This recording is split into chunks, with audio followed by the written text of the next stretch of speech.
আজ আমি শেয়ার করতে চলেছি পুষ্টিতে ভরপুর সুস্বাদু ডাল পালং রেসিপি।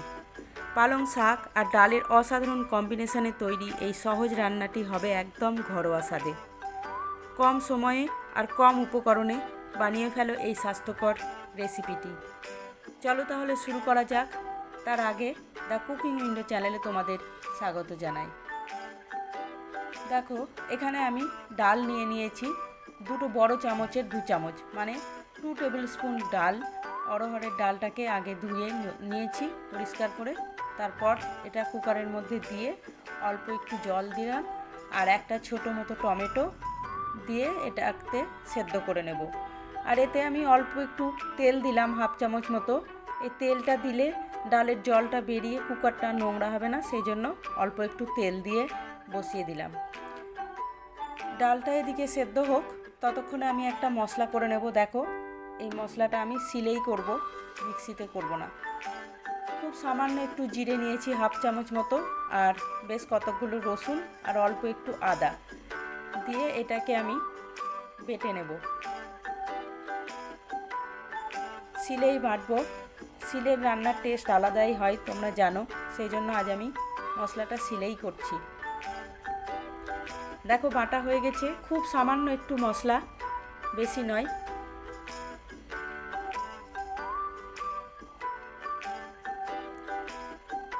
তারপর কড়াই বসিয়ে দিয়েছি। কড়াইয়ে তেলটাও খুব সামান্যই দিয়েছি, 1 চামচ মতো তেল। তাতে অল্প একটু 5 ফোড়ন দিয়ে দিলাম। 5 ফোড়নটা ফুটে গেলে অল্প একটু পেঁয়াজ, অর্ধেক মতো একটা পেঁয়াজ কেটে নিয়েছি, সেই পেঁয়াজটুকু দিয়ে দিলাম। তারপর পেঁয়াজটা বেশ একটু আমি ভেজে নেব। পেঁয়াজটা এখন ভাজা হয়ে গেছে। এর মধ্যে আমি অল্প একটু হলুদ আর অল্প একটু লঙ্কা গুঁড়ো দিয়ে দেবো। এটা কাশ্মীরি লাল লঙ্কা, কালারের জন্য দিলাম, আর ঝালের জন্য দিলে কাঁচা লঙ্কাও দিতে পারো। তারপর যে মশলাটা বেটে রেখেছিলাম সেই মশলাটাও দিয়ে দেবো, তার সঙ্গে সামান্য একটু জলও দেব, দিয়ে এটা ভালো করে ভেজে নেব।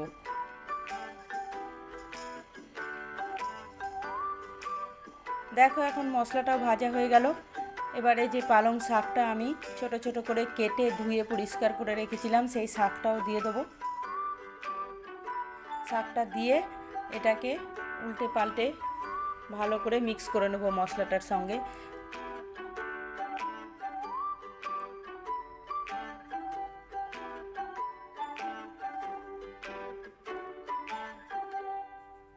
ভালো করে ওলট পালট করে নিয়ে আমি এটাকে ঢাকা দিয়ে রেখে দেবো, শাকটা একটু সেদ্ধ হওয়ার জন্য। দেখো, মিনিট 3-4 পর শাকটা প্রায় সেদ্ধ হয়ে এসেছে। এবার ঢাকাটা আমি খুলে দেখে নিলাম। এখন এর মধ্যে আমি ওই যে ডালটা সেদ্ধ করেছিলাম সেই সেদ্ধ করা ডালটাও দিয়ে দেবো। জল সমেতই দেব, জলটা ফেলবো না, কারণ ডালের জলটা তো খুব ভালো, উপকারী।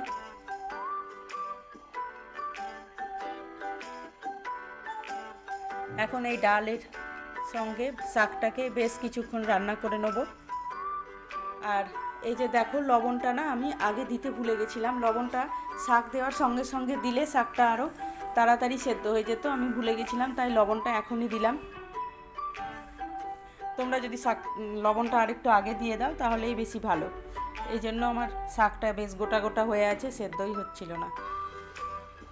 এখন দেখো, লবণ দেওয়ার পরে কেমন সুন্দর সেদ্ধ হয়ে গেল, আর শাকটা দিয়ে আরও কতখানি জল বেরোলো। এবার শাকগুলোকে বেশ একটু গলিয়ে দেবো এইভাবে খুন্তির সাহায্যে।